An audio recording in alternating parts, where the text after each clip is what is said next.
सर्वप्रथम मैं भारत की सामाजिक संस्कृति के साक्षात विग्रह और 21वीं सदी के महानायक, महादर्शक, मार्गदर्शक, भारतीय संस्कृति के ध्वजवाहक, स्वदेशी आंदोलन के सबसे अग्रणी महापुरुष और भारत को स्वदेशी के रूप में सर्वांगीण क्षेत्रों में स्थापित करने का सामर्थ्य रखने वाले परम पूज्य स्वामी जी को चरण स्पर्श प्रणाम करता हूं, उनकी सूक्ष्म उपस्थिति को। श्रद्धेयाचार्य जी को प्रणाम करता हूं। यहाँ पर आप सभी लोग बहुत ही सौभाग्यशाली हैं कि जहाँ एक और आपको परम पूज्य स्वामी जी का आशीर्वाद और कृपा प्राप्त है, वहीं पर एक ऐसी विद्या, वैदुष्य, विनम्रता और वात्सल्य के साक्षात विग्रह दीदी का मार्गदर्शन और नेतृत्व आपको प्राप्त है। मैं एक दिन दीदी से भी, चूंकि आप साध्वी हैं तो बहुत सारी बातें सांसारिक होने के नाते कहने में संकोच लगता है, लेकिन एक दिन मैंने इनको बोला कि परम पूज्य स्वामी जी की तो बहुत बड़ी कृपा हमारे ऊपर बहुत सारे संदर्भों में 30 वर्षों से रही है, लेकिन एक सबसे बड़ी कृपा ये हुई कि आप मुझे एक बहन के रूप में भी प्राप्त हो गई और आपकी तो नायिका हैं, आपकी मार्गदर्शक हैं, तो आप बहुत ही सौभाग्यशाली हैं। और जितने भी क्षण मैं भी आपके साथ रहा तो मुझे ऐसा लगता है कि हमेशा आपकी विनम्रता से और आपके आचरण की शुचिता से एक अनुकरण करने का ही की प्रेरणा हमेशा मिलती रही है। आपके साथ आपकी पूज्य साध्वी देवादिति जी, पूज्य साध्वी देववाणी जी, पूज्य साध्वी देवगरिमा जी भी यहाँ पर उपस्थित हैं, उनको भी मैं बहुत बहुत प्रणाम करता हूँ। और आपका नाम तो मैं अर्पिता जी ही जानता हूँ, तो तो आपको भी बहुत बहुत प्रणाम। और आप सभी जो एक सांस्कृतिक योद्धा के रूप में राष्ट्र निर्माण के लिए कृत संकल्पित हैं, गृहस्थ जीवन होते हुए भी जैसा कि दीदी कह रही थी उसकी बहुत सारी विवशताएं होती हैं, बहुत सारी मातृशक्ति के लिए तो सामाजिक जटिलताएं भी होती हैं। उनके बीच में भी सकारात्मक रूप से अपनी ऊर्जा को राष्ट्र निर्माण के लिए, भारतीय संस्कृति की स्थापना के लिए निकाल पाने का जो दुष्कर कार्य और एक असीम साहस कर पा रही हैं, उसमें आप में स्थित गुरु तत्व और ईश तत्व को भी मैं बहुत बहुत प्रणाम करता हूं।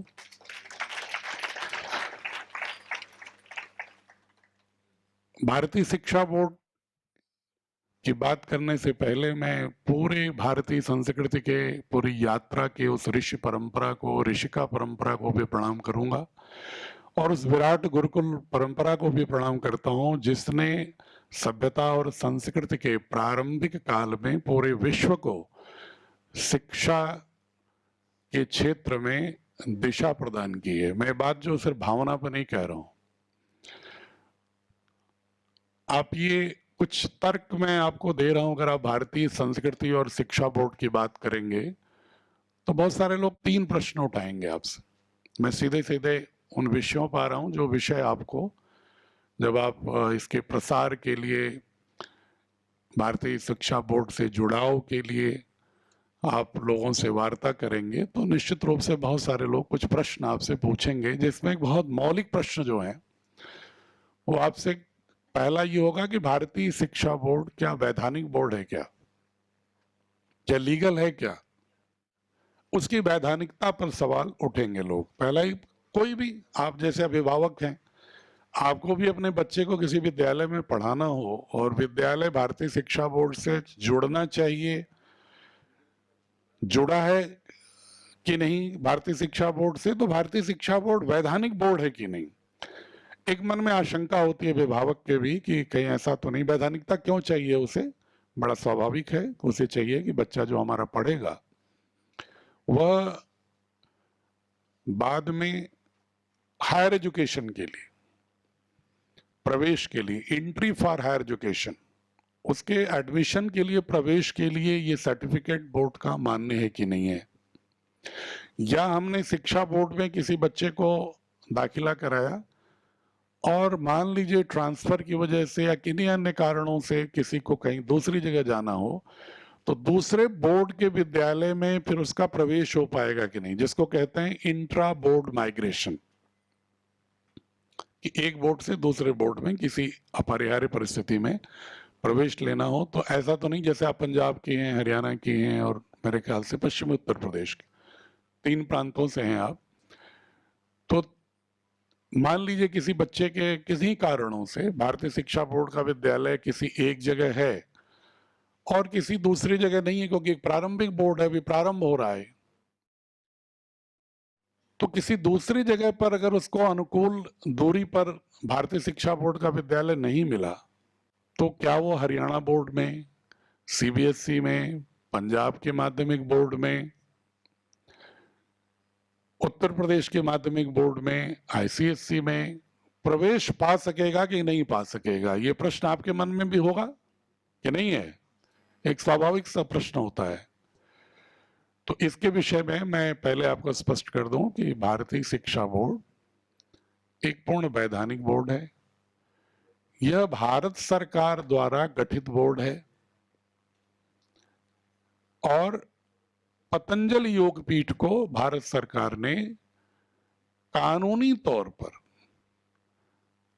स्पॉन्सरिंग बॉडी नियुक्त करते हुए परम पूज्य स्वामी जी को अपने विजन के अनुसार राष्ट्र निर्माण के लिए स्कूल एजुकेशन की व्यवस्था को लागू करने का अधिकार दिया हुआ है।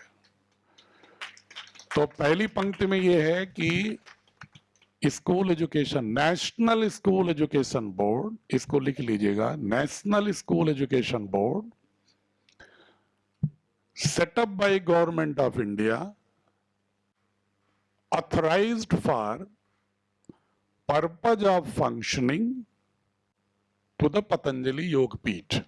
पतंजलि योगपीठ को संचालन का अधिकार है। बोर्ड गठित किया भारत सरकार ने और भारत सरकार ने अथराइज किया कि पतंजलि योगपीठ इस बोर्ड को संचालित करेगी। तो वित्तीय रूप से भी, प्रशासनिक रूप से भी, एकेडमिक रूप से भी, विजन की दृष्टि से भी, वैचारिक दृष्टि से भी पतंजलि योगपीठ पर पूरा विश्वास भारत सरकार ने इस बोर्ड को संचालन के लिए किया है। ऐसा क्यों किया? ऐसा इसलिए किया कि विगत 2 दशकों से परम पूज्य स्वामी जी निरंतर इस बात पर बल देते रहे कि यदि भारत को सशक्त राष्ट्र के रूप में स्थापित करना है पूरे वैश्विक क्षितिज पर, तो उसका एकमात्र जो साधन होगा वह शैक्षणिक व्यवस्था में परिवर्तन ही होगा। जैसे मान लीजिए किसी भी भारतीय मूल्य का आपको प्रचार प्रसार करना है, भारतीय संस्कृति का प्रसार करना है, स्वदेशी की धारणा बच्चों में लानी है, योग आयुर्वेद की धारणा बच्चों में लानी है, या एक वैश्विक दृष्टि बच्चों में लानी है, जो भी लानी है आपको, तो उसके लिए सबसे सशक्त माध्यम क्या है बताइए? एजुकेशन। तो वही माध्यम है जिसके माध्यम से शिशु मानस को हम शिल्पित करते हैं, गढ़ते हैं शिशु मानस को। पूज्य स्वामी जी अक्सर अपने प्रबोधनों में कहते हैं कि मानस परिवर्तन के बिना कोई सर्वांगीण परिवर्तन नहीं हो सकता। इसीलिए परम पूज्यपाद गोस्वामी जी ने भी जब राम के चरित्र को लिखा तो क्या कहा उन्होंने? रामचरित मानस, कि उसके मानस गढ़ना बहुत महत्वपूर्ण है किसी भी राष्ट्र के लिए। तो इसलिए शिक्षा बहुत आवश्यक है। तो परम पूज्य स्वामी जी का जो संकल्प था उसी संकल्प के कारण ही भारत सरकार ने बहुत विचार किया। ऐसा नहीं कि उन्होंने एक लाइन में दे दिया, एक पंक्ति में आदेश करके। बहुत सारे लोग के दिमाग में ये भी होगा, मैं बहुत ही अनौपचारिक रूप से, चूंकि परिवार के लोग बैठे हैं, किसी के मन में होता है कि ठीक है, पूज्य स्वामी जी का संबंध रहा होगा भारत सरकार में, अच्छा इसलिए इनको दे दिया। ऐसा नहीं है। उन्होंने बहुत ही पारदर्शी ढंग से भारत सरकार ने एक्सप्रेशन ऑफ इंटरेस्ट जारी किया, ईओआई कहते हैं उसको, जैसे टेंडर कहते हैं ना आम भाषा में, कि ये हमने बोर्ड बनाया है, ये मॉडल बाइलॉज है, इस पर कोई है क्या जो इस धारणा से बोर्ड चलाने की क्षमता रखता हो, वित्तीय विजन की वैचारिक क्षमता और उसका ट्रैक रिकॉर्ड ऐसा हो कि 20, 25, 30 वर्षों से वो सिद्ध कर सके कि वास्तव में किसी भी शैक्षणिक व्यवस्था को भारतीय संस्कृति से आप्लावित करते हुए चलाने का सामर्थ्य रखता हो। ये शर्त थी, उस पर कई लोगों ने अप्लाई किया था। पतंजलि योगपीठ के अलावा कुछ और लोगों ने भी उसमें अपने आवेदन किए थे, लेकिन एक समिति ने बैठा, पूरा विचार किया, तो पूज्य स्वामी जी के इस सामर्थ्य को देखते हुए सभी क्षेत्रों में कि किस तरह से एक पतंजलि योगपीठ शून्य से अनंत की ओर अग्रसरित है, और पूज्य स्वामी जी का जो दृढ़ संकल्प है, उनका जो पुरुषार्थ है, उनकी भारतीय संस्कृति के संश्लेषण की जो दक्षता है, इस बात पर मैं आना चाह रहा हूं कि बहुत सारे ऐसे संस्थाएं हैं जो आ सकती थी, लेकिन शिक्षा व्यवस्था में कोई भी सरकार ये चाहेगी कि सांस्कृतिक और जो संविधान भारत का है, दोनों का अनुपालन करते हुए, और जो भारत की सांस्कृतिक विविधता है, कल्चरल डाइवर्सिटी, और जो उसकी एक अनेक विश्वास पद्धतियों की विविधता है, उनके मध्य में एक संश्लेषण और समन्वय रखते हुए एक भारतीय नागरिक गढ़ने का कौन सामर्थ्य रख रहा है, ये देखना जरूरी था। हो सकता है कोई संगठन ऐसा हो जो किसी बच्चे को वैष्णवाइट बना दे, कोई संगठन ऐसा भी हो सकता है कि बच्चे को पूरी की पूरी पाठ्य पुस्तकों में शैवाइट बना दे, कोई ऐसा भी हो सकता है कि पूरे पाठ्यक्रम में इस्लामिक बना दे, कोई क्रिश्चियन बना दे, कोई पूर्ण रूप से मात्र वैदिक बनाए तो बुद्धिज्म और जैनिज्म के लोगों को परेशानी हो। तो स्वाभाविक रूप से एक ऐसा व्यक्तित्व चाहिए था, एक ऐसी दृष्टि चाहिए थी कि जो भारत की जितनी भी वैचारिक विविधताएं हैं, उनमें जो भारत सापेक्ष और 21वीं शताब्दी के अनुकूल एक शाश्वत जो मूल्यबोध हैं, उन मूल्यों के साथ, उस दक्षता के साथ, उस सामर्थ्य के साथ, उस दृष्टि के साथ, उस विजन के साथ, उस कर्म के साथ बच्चों को जोड़ने का, निर्माण करने का, शिल्पित करने का सामर्थ्य किसमें है। तो सारे आकलन के बाद एक मत से ये स्वीकार हुआ कि पतंजलि योगपीठ के पूज्य स्वामी रामदेव ही हैं जो एक संश्लेषित विचार रखते हैं। आप उनके प्रबोधनों को आप लोग सुनते होंगे, आप उनके विचारों में हमेशा एक सिंथेसिस पाते होंगे। कहीं पर ऐसा बोध नहीं दिखेगा आपको कि भारत की कोई भी सांस्कृतिक या दार्शनिक विचारधारा उससे अछूती हो। अगर वो वैदिक मंत्र भी सुनेंगे तो अपदीपो भव की बात करेंगे बुद्ध की, तो जैन धर्म के भी नमो अरिहंताय की बात करेंगे, और समय समय पर वो बसवन्ना जी से लेकर के, संगम लिटरेचर से लेकर के, नॉर्थ ईस्ट से लेकर के, वैष्णो अलवार से लेकर के, दक्षिण के नैनार से लेकर के, आप सारे ही सारी समग्रता और समन्वय स्वामी जी के विचारों में देखते हैं, नहीं देखते हैं? बोलिए, देखते हैं ना? तो ऐसा ही व्यक्तित्व चाहिए जो पूरे भारत को समझता हो, जिसकी समझ सारे विचार पद्धतियों में से मणि तलाशने का सामर्थ्य हो, और उसके आधार पर एक पुष्पमाला बनाने का सामर्थ्य हो जो बच्चों के गले में डाला जाए, और उसके माध्यम से उनका पल्लवन हो, पुष्पित हो बच्चे। तो ये सामर्थ्य पतंजलि योगपीठ में देखने के बाद हुआ। दूसरा क्या सामर्थ्य तलाशी जा रही थी? दूसरी सामर्थ्य ये देखी जा रही थी कि आपने भारतीय संस्कृति में तो निष्णात हो बच्चे, उनके मूल्यबोध से निष्णात हो, लेकिन अगर 21वीं शताब्दी का जो कौशल है और आज जो 16वीं शताब्दी के बाद से पूरे देश में जो एक वैज्ञानिक सोच और वैज्ञानिक प्रगति की एक नई शाखा हुई है, मैं नहीं कह रहा हूं कि पहले विज्ञान नहीं था, लेकिन 16वीं शताब्दी के बाद एक नए तरह के विकास और प्रगति और वैज्ञानिक धारणा के आयाम उपजे हैं। तो ऐसा व्यक्तित्व होना चाहिए जो उसको भी सम्मान देता हो और जो पुरातन और नूतन दोनों के मध्य में एक समन्वय, सम्मिश्रण और संयोग करने का क्षमता, संयोजित करने का सामर्थ्य रखता हो। तो आपने देखा होगा कि इसके उदाहरण आपको मिलते हैं कि चाहे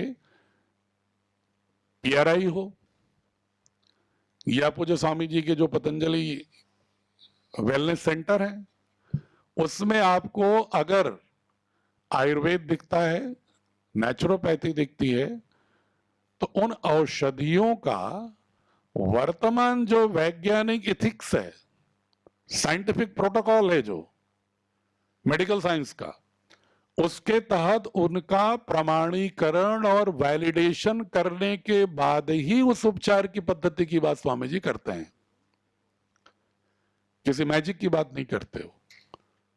और वो सिद्ध करते हैं कि अगर चरक संहिता, सुश्रुत संहिता अगर है तो वह भावना नहीं है, वो पूर्णतः वैज्ञानिक पद्धतियों पर आधारित चिकित्सा पद्धति है और उसको उन्होंने वर्तमान विज्ञान के मानकों के आधार पर भी खरा उतरता है, बल्कि उससे अधिक होलिस्टिक है, उससे अधिक पूर्ण है, यह सिद्ध करने का सामर्थ्य भी पतंजलि योग पीठ में। तो क्या ऐसा बालक नहीं चाहेंगे, बालिका नहीं चाहेंगे, बच्चे नहीं चाहेंगे कि जो आज के विज्ञान के तथाकथित जो भी प्रयोग हैं या उसकी जो आवश्यकताएं हैं, विकास के जो आयाम हैं, उसका कौशल पूर्ण भी आपका बच्चा हो और साथ ही वह उन कौशल का, उस क्षमता का, उस दक्षता का उपयोग कैसे करे, उसके लिए मूल्यबोध भारतीय संस्कृति से अभिसिंचित और आप्लावित हो, ऐसा बच्चा देखने का मुझे लगता है कि हर भारतीय के मन में कल्पना रहती है और मां के मन में तो 100% रहती है कि हमारा बच्चे का ऐसा ही चरित्र निर्माण होना चाहिए। आप में से कितने लोग शिक्षिकाएं हैं? अच्छा, बाकी लोग नहीं हैं? नहीं, योग शिक्षिका की बात ही नहीं कर रहा हूं मैं। बाकी लोग नहीं है क्या? आप सिर्फ स्कूल और योग तक रुक गई। मैंने तो सवाल जानबूझ के पूछा था। मां ही प्रथम गुरु है। मैंने जानबूझ करके प्रश्न पूछा था कि मैं जानता था बहुत सारे लोग हाथ नहीं उठाएंगे। कौन गुरु होता है बच्चे का? स्कूल में जाने से पहले मां होती है ना। तो आप भी तो हैं, आप भी तो आचार्य हैं, तो इसलिए आपको दोनों हाथ उठाना चाहिए। जो दो लोग स्कूल में हो, दो हाथ उठा दें। तो मैंने इस बात को इसलिए बोला आपसे कि देखिए, पुरुषों की भूमिका भी महत्वपूर्ण है, लेकिन किसी भी क्रांति के लिए, और वो भी वैचारिक क्रांति के लिए, किसी भी आचरण की क्रांति के लिए, अगर सबसे महत्वपूर्ण भूमिका किसी भी राष्ट्र और किसी भी समुदाय में हो सकती है तो वो मातृशक्ति में ही होती है। दूसरा व्यक्ति उसकी वकालत कर सकता है, लेकिन सचमुच बच्चे को उस रूप में गढ़ नहीं सकता। आप अगर उदाहरण देख लीजिए ना, जितने महापुरुष हैं जिनकी माओ ने उन बच्चों को गर्भ से लेकर, मैं गर्भ के बाद की बात ही नहीं कर रहा हूं, गर्भ से लेकर लगभग 5 वर्षों तक बच्चे को जैसा उन्होंने गढ़ दिया, 90% बच्चा वैसा ही रहता है जीवन भर। ये मैं नहीं, सिर्फ भावना से नहीं बोल रहा हूं कि आप मातृशक्ति सामने बैठी हैं इसलिए मैं बोल रहा हूं। ये वैज्ञानिक शोध है इस पर। एक शोध है न्यूरोफिजिसिस्ट का। फिजिक्स के लोग और बायोलॉजी के लोग दोनों लोगों ने मिल करके, वैज्ञानिकों ने 1990 से लेकर 2005 के बीच में बहुत सारे शोध किए कि अगर बच्चे का कोई निर्माण करना है, किसी को आदर्श नागरिक बनाना है, तो उसके लिए कौन सा कालखंड सबसे उपयुक्त होता है। तो हमारे शास्त्रों में तो पहले से था, 16 संस्कार में से आपको 11 संस्कार जो है वो आपको 11 वर्ष के पहले ही, बल्कि 7 वर्ष के पहले ही 10 संस्कार हो जाते हैं।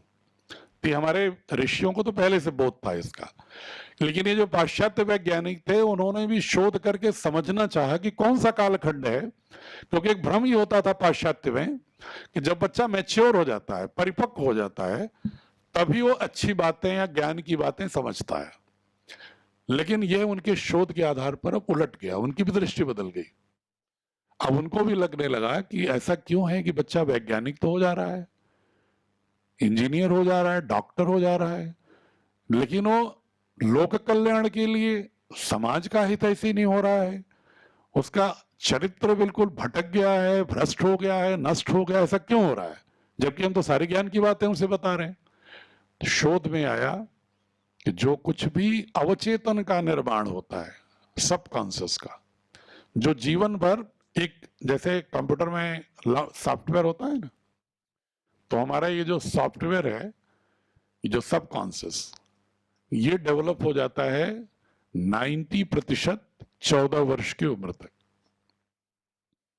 और 5 वर्ष की उम्र तक उस 90 का 90%। तो मतलब सबसे महत्वपूर्ण कालखंड क्या है? 5 वर्ष तक। उसमें भी सबसे महत्वपूर्ण कौन है?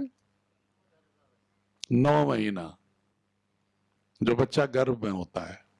जिस समय हम ये समझते हैं कि ये तो कोई फर्क नहीं पड़ता, परिवार के लोग भी नहीं समझते कोई फर्क पड़ रहा है, उस 9 महीने के अंदर मां के साथ जैसा आचरण परिवार के अंदर होता है, मां का जैसा मानस होता है, मां का जैसा स्वास्थ्य होता है, मां के जैसे विचार होते हैं, वह विचार उसके मानस में स्थापित हो जाता है एल्गोरिदम के रूप में।